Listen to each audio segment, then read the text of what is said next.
Go find your basket of fruit and pick out an apple you think looks good. Now, using a sharp cutting knife, carefully cut the apple at a slight diagonal so that it slices right through the center of the apple core. While we're here, let's save 2 of the seeds because we'll be needing them later.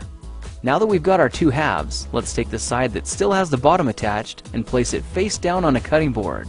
We'll need to place 2 butter knives perpendicular with the top and bottom of the apple.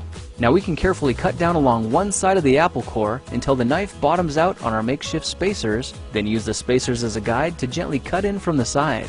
When the 2 cuts meet, you'll have an apple wedge that pops right out. And while we're here, let's cut a piece from the other side the same way. Now our goal with these is to cut out 3 more L-shaped wedges about 1/4 inch thick.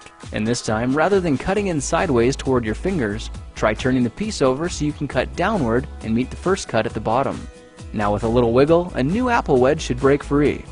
If you repeat the process 2 more times, then stagger the pieces back together, the effect is a beautifully layered wing.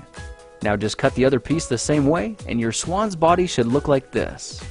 To make a place for the head, all we need to do is carefully cut into the front of the body and gently lift the pieces out to reveal a clean and fairly deep groove. At this point, we can go ahead and grab the other half of the apple and place it between the butter knives like before, but this time we're just going to use them as spacers to cut an even slice off the bottom. You can see that repeating this process 3 or 4 times gives us a nice variety of shapes and sizes.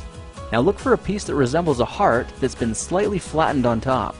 All it takes to form the swan head is 3 strategic cuts with a knife. I made 1 angled cut to form the head, a horizontal cut to form the neck, and 1 slanted cut at the bottom for the base. Now you should be able to see how this is coming together, and to clean it up a bit, just use your knife to round off the sharp edges.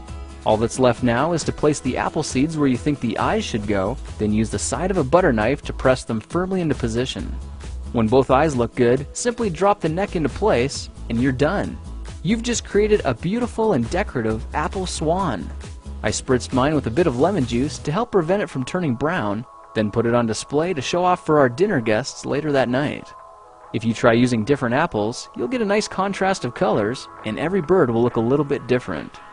Well, now you know how to take any ordinary apple and turn it into a decorative and edible apple swan. If you like this project, perhaps you'll like some of my others. Check them out at thekingofrandom.com.